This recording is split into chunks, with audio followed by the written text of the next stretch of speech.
Oh, bersedekah itu ada tata caranya. Satu, jangan mempermalukan yang diberi. Maka tidak bagus itu, Bu, bersedekah. Ibu kasih antri, mau cuma dikasih 50.000, ngantri dia bertengah hari, disuting di close up mukanya. Itu bagian bukan yang baik. Itulah sehingga dalam sedekah ada namanya amil, panitia yang bawakan. Yang kedua, setelah itu sedekah orang dalam dulu. Bapak kalau mau sedekah istri dulu. Jangan kau sedekah orang lain, istrimu itu terus bajunya 2 kali lebaran. Tenang ibu, saya bela kau ini malam.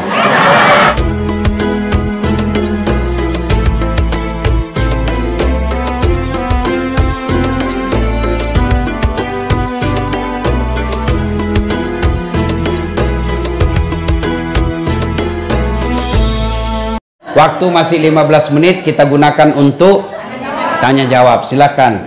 Yang mau bertanya silakan, yang mau menjawab lebih bagus. Ya silakan Ibu, silakan. Ya sudah? Dah. Nah, silakan baca pertanyaan pertama. Pertanyaan pertama. Pak Ustaz, pertanyaan saya, kalau kita mengadopsi anak dari non-muslim dan yang mengadopsi itu keluarga muslim, apakah anak tersebut harus bersyahadat? Oke. Pertama, adopsi dalam Islam haram. Tidak boleh. Ya, yang boleh anak angkat. Karena adopsi itu hak-hak orang tuanya putus. Diganti namanya, dikaburkan orang tuanya. Orang tuanya tidak punya lagi hak waris, tidak punya hak sama sekali, putus. Itu haram. Yang boleh bagi Islam anak angkat, anak yang diambil diperlakukan seperti anak sendiri. Ya. Nah, kalau dia masih kecil, tunggu dia sampai dewasa lalu disahadatkan. Diislamkan. Ya. Kalau dia tidak Islam, agak susah. Lebih baik Bapak ambil anak angkat muslim. Banyak berkeliaran di Indonesia. Ya Pak ya? Oke, jelas. Apa lagi? Assalamualaikum. Anu yang baca. Kamal baca. Kita dengar dia pakai bahasa Indonesia. Bisa bahasa Indonesia? Baca. Ayo Kamal. Ya. Oke. Assalamualaikum. Ustaz, saya lagi ngambek nih sama olah karena permintaan saya lama didapatnya atau cuman setengah. Setengah. Ya. Jadi gimana doa yang benar supaya Allah memenuhi doa kita? Oke, terima kasih Kamal. Ini yang ngambek memangnya rugi Allah kalau kau ngambek. Saya kira tadi ngambek sama suami, ngambek sama Allah. Kalau ngambek sama Allah, apa ruginya Allah? Satu dunia tidak sholat, Allah tetap mulia. Nah sekarang, kenapa Allah tidak kabulkan doa? Bukan tidak dikabulkan. Dengar baik-baik, ini yang saya bahas tadi subuh. Ud'uni astajib lakum. Kata Allah, berdoa kamu kepadaku pasti saya kabulkan. Itu Allah yang bilang. Doa kau pasti saya kabulkan. Itu Allah yang katakan. Berarti semua doa dikabulkan. Cuma dikabulkannya Bu, ada 4 cara. Satu, cara pertama, apa yang dia minta Allah kasih sesuai yang dia minta. Itu namanya taufik. Ya Allah, sembuhkan penyakitku. Betul sembuh. Itu taufik. Ya Allah, mudah-mudahan bisa naik mobil. Allah kasih, betul bisa beli mobil. Taufik namanya. Ya. Ya Allah, mudah-mudahan anakku dapat jodoh. Dapat betul, taufik namanya. Yang kedua, Allah kabulkan tapi dalam bentuk yang lain. Ya Allah, mudah-mudahan saya sehat. Allah tahu kalau sehat ini, maka dia misalnya kalau dia sehat, dia bisa menikah dengan beda agama dan dia tinggalkan agamanya. Biar aja dia tetap sakit, tapi saya kasih anaknya jadi soleh. Ya, ya Allah, berikan saya mobil. Allah tahu kalau ada mobilnya ini tabrakan, mati, sudah, tidak usah saya kasih kau mobil, tapi saya kasih kau kesehatan. Ibu-ibu punya anak usia 10 tahun, minta dibelikan motor, ibu belikan enggak? Apa karena ibu enggak sayang? Justru sayangnya. Tapi ibu belikan apa? Saya belikan kau laptop nak, kau pakai belajar. Itu yang disebut Allah kabulkan dalam bentuk yang lain. Saya tamat SMA, setelah gagal jadi tentara, saya daftar fakultas kedokteran. Mau jadi dokter. 3 kali Pak saya daftar. Tidak ada lulus nama saya. Padahal saya kelas fisika, jurusan fisika 1. Paling hebat dalam kelas saya. Ya. Tidak lulus 3 kali. Saya ikut 3 tahun berturut-turut. Teman saya lulus. Allah tahu. Kasih tahu jawabannya. Pulang kuliah terjadi tabrakan Pak. Saya turun tolong dia. Berceceran darah di aspal. Dia yang tabrakan, saya yang pingsan. Kenapa? Saya tidak bisa lihat darah. Sampai saat ini saya tidak bisa lihat darah. Lihat aja di YouTube ataupun di grup-grup. Kalau lihat orang berdarah itu rasanya pening perasaan saya. Teman saya yang jadi dokter, dia tugas di Kepulauan Aru. Kepulauan Aru. Mau lebaran saya telepon, kau pulang lebaran dok? Tidak. Rugi-rugi pun cari uang jauh-jauh, ndak lebaran sama bapakmu, orang tuamu. Mahal tiket. Saya bilang alhamdulillah. Untung saya tidak jadi dokter. Saya jadi ustadz kemana-mana Pak, ndak pernah pusing soal tiket. Allah kasih yang terbaik. Jadi ibu berhenti ngambek. Berhenti ngambek. Allah tahu itu bukan yang terbaik yang kita minta. Yang ketiga, cara Allah mengabulkan ditunda.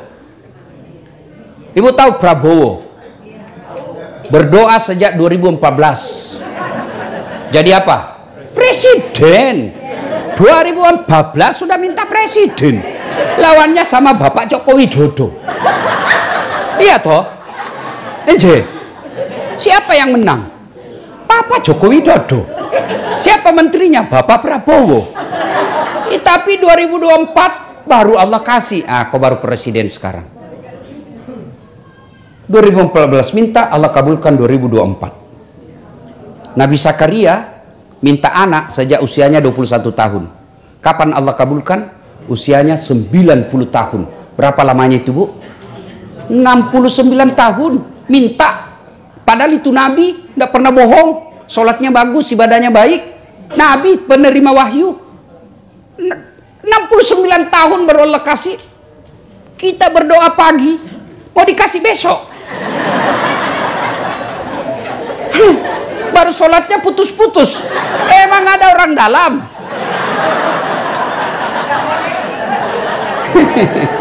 Jelas ya?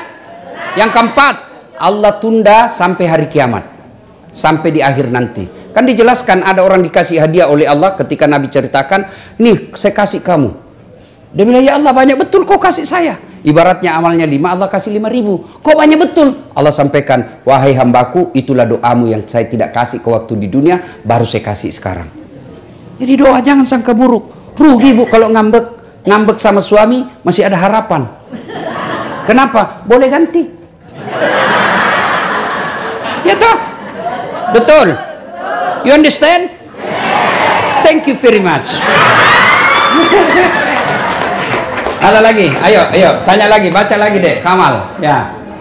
Assalamualaikum. Waalaikumsalam. Kalau kita membantu anak yatim tapi mereka adalah bagian dokter keluarga, keponakan, apakah itu terhitung sedekah atau tanggung jawab kewajiban? Oke. Bu, bersedekah itu ada tata caranya. Satu, jangan mempermalukan yang diberi. Maka tidak bagus itu Bu bersedekah.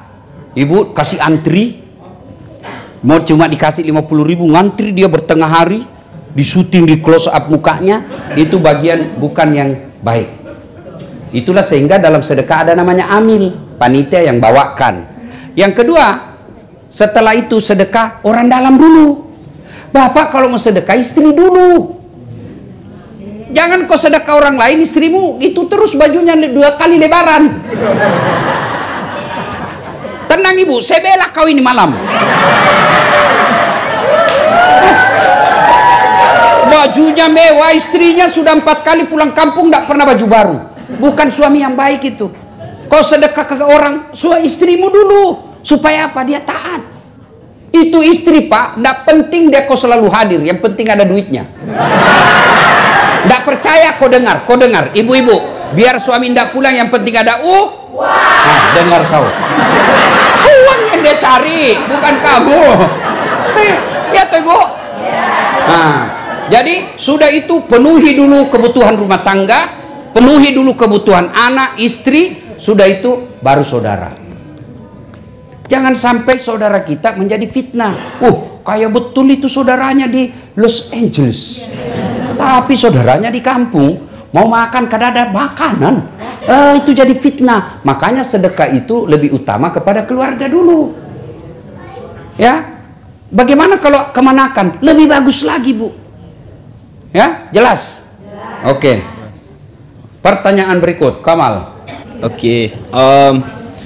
Assalamualaikum Pak Ustadz. Kalau kebangun pas azan subuh, terus kita bersih dua dan wudhu, salat subuhnya 15 ke 20 menit setelah azan, salat subuhnya termasuk atau telat nggak, Pak? Ya, kalau dibilang telat sudah telat, sah. Kalaupun Bapak misalnya lembur, pulangnya jam 4 subuh karena cari nafkah, Bapak baring-baring, ternyata bangun jam 9, boleh sholat. Caranya bangun langsung wudhu, sholat. Jangan ngaso dulu, ngopi dulu baru sholat. Enggak. Bangun meskipun jam 11. Kalau betul-betul Bapak ketiduran, bahkan jangankan ketiduran, lupa saja boleh. Misalnya baru ingat, kemarin waktu ada pesta pengantin lupa saya sholat duhur. Begitu ingat, ambil wudhu, sholat. Boleh. Ya, sholat itu tepat waktu, baik. Tapi yang dianjurkan awal waktu. Bapak sholat subuh, sholat asar, misalnya masuk waktu jam 3 sampai setengah 6. Ibu sholat jam 5 itu masih tepat waktu. Tapi yang dianjurkan azan langsung sholat, awal waktu namanya. Anggaplah kita darurat seperti saya sekarang, boleh saya jamak. Duhur 2, asar 2. Namanya jamak. Kalau diringkas jadi 2-2 jamak kasar. Kalau 4-4 namanya jamak. Kalau kasar jamak kasar, 2 duhur 2 asar. Ya, jelas? Oke, Bos. Habis? Masih ada? Masih banyak. Masih banyak. Oke, Kamal, baca lagi. Assalamualaikum Pak Ustadz, mohon tanya, apakah main atau jual beli saham itu haram atau apa hukumnya? Nah, Ibu, sampai sekarang ini masuk masalah khilafiyah, perbedaan pendapat ulama. Ada yang mengatakan haram karena dia seolah-olah sifat judi, tidak jelas. Ada yang juga mengatakan halal. Inilah disebut dalam fikih namanya subhat. Subhat itu samar-samar, abu-abu. Kata Nabi, kalau kamu selamat tinggalkan. Jelas ya? Oke, apa lagi? Pertanyaan kedua, apakah life insurance dalam Islam diperbolehkan sama tadi soal insuran atau asuransi. Itulah sehingga muncul ada namanya asuransi syariah, karena tadi itu perdebatan ulama, ya. Sudah sama ada yang halalkan, ada yang haramkan, namanya subhat, samar-samar. Tapi anjuran Nabi kalau kamu selamat tinggalkan. Tapi di Amerika ini mana bisa hidup orang tanpa asuransi. Nah, selama niatnya ibu bukan melawan Allah, tapi karena mengikuti peraturan dan kita hidup di negara ini, Allah maha bijaksana. Oke. Assalamualaikum Ustaz, ayah saya udah meninggal 2 minggu yang lalu. Boleh gak ibu saya yang tua boleh keluar rumah, misalnya ketemu dokter dan sebagainya? Oke. Kalau suami sudah wafat, maka ibu kalau punya anak lelaki sama anak. Kalaupun keluar, ulama-ulama modern tidak mengharamkan selama ibu keluar betul-betul tidak macam-macam. Apalagi kalau usianya ibu sudah 65. Siapa juga yang mau goda ibu ya? Rugi Bu, rugi. Kecuali ibunya masih janda muda, 30 tahun ya. Sebaiknya jalan selalu ada mahramnya untuk menghindari fitnah. Bagi perempuan janda itu kata Nabi hanya mereka mampu bertahan 6 bulan kalau dia masih haid. Kalau sudah tidak, biasanya perempuan itu kan tidak tergoda lagi sama, saya tidak tahu lah, ibu-ibu lebih tahu yang soal itu kan. Nah sekarang ibu kalau mau keluar sebaiknya ditemani lelaki. Jangankan belanja ibu, orang pergi ibadah umroh dan haji saja itu kan harus dengan mahramnya ya. Makanya kalau perempuan saya itu, kalau keluarga saya mau keluar negeri dan dia perempuan sendiri, saya tidak pernah anjurkan. Kau mau sekolah di Indonesia juga bisa sekolah. Mau belajar apa? Semua bisa ada. Ya, saya enggak juga sekolah ke luar negeri, alhamdulillah. bisa juga seperti saya sekarang. Ya, ya, jelas ya. Sebaiknya perempuan terhormat itu, ya, ini alhamdulillah saya ingat. 4 syarat perempuan dirindukan surga. 1, dia sholat, dia puasa Ramadan. 3, dia jaga harga dirinya. 4, dia patuhi perintah suaminya. Jaga harga diri ini diantaranya pakai busana muslimah. Busana muslimah tidak mesti jilbab, boleh sarung ibu pakai, kasih peniti, selesai. Yang penting tutup jilbabnya. Ada juga perempuan jilbab 3 lapis kan, ada merahnya, kuningnya, birunya, dia kasih miring lagi sedikit. Nah, boleh variasi ya. Ya, yang tidak boleh bu, jilbab sakaratil maut. Ibu tahu jilbab sakaratil maut? Ada itu yang dia kasih tali, dia ikat-ikat di lehernya, baru dia kasih ke sini, tidak bisa goyang lagi lehernya. Nah, itu belen-belen namanya. Ayo ada lagi Kamal, ayo lagi dek Kamal. Apakah kita boleh sholat sunnah masjid bisa khutbah Jumat berlangsung? Ya, ketika sholat Jumat berlangsung, bisa. Ya, datang bapak terlambat, pernah terjadi pada zaman Nabi, sahabat langsung turun duduk, Nabi anjurkan kau sholat Jumat, sholat sunnah dulu 2 rakaat. Sholatnya apa? Berbeda ulama. Ada yang bilang sholat tahiyatul masjid, ada juga yang menyatakan sholat qabliyah Jumat. Pokoknya sholat sunnah 2 rakaat. Ya, lain kalau sudah sholat, sudah masuk sholat, ya sudah langsung sholat, tidak usah lagi sholat sunnah. Jangan sholat sunnah dulu, baru selesai sholat sunnah, selesai sudah sholat Jumat. Maka sebaiknya bapak-bapak datang lebih awal. Ini kita ini umumnya kan datang paling lambat, pulang paling cepat. Orang khotbah dia tidur. Mau masuk surga, kok kira ada orang nenek muda urus kok di dalam. Ya, ayo Kamal, apa lagi? Assalamualaikum Ustadz, gimana menangani orang yang baru belajar agama tapi tidaknya tingkahnya melebihi guru agama. Orang tua seperti ini gampang banget menyalahkan, membidak-bidakan, memberi kalimat dua yang menjudge, menghakimi. Oke. Jadi ibu menyikapinya, ibu ndak usah dengar, tapi jangan celah. Karena kalau ibu celah dan berdosa. Jadi caranya ya sudah, dengar kalau mau dengar, tapi kalau ibu merasa sakit hati saya kalau dengar dibilang kita kafir, ya sudah ditinggal. Caranya begini bahas. Daripada kita saling menyakiti, silakan kau amalkan apa yang kamu yakini, tapi tolong hormati juga pendapat saya dan saya hormati pendapatmu. Cara menyikapinya, hormati. Kalau bapak merasa mampu katakan, dek, sudahlah, kau amalkan apa yang kamu yakini, saya juga amalkan apa yang saya yakini, kita saling menghormati saja, tidak usah bahas. Saya begitu biasa, kalau ada orang saya tahu tidak ada gunanya, ya sudah, saya tidak mau bahas yang membuat saya berbeda, karena bisa saling menyakiti perasaan. Ya, ada lagi, cukup ya. Mudah-mudahan ada faedah dan manfaat. Terima kasih. Lebih dan kurangnya mohon dimaafkan. Usikum wa nafsi bitaqwallah fastabiqul khairat. Assalamualaikum warahmatullahi wabarakatuh.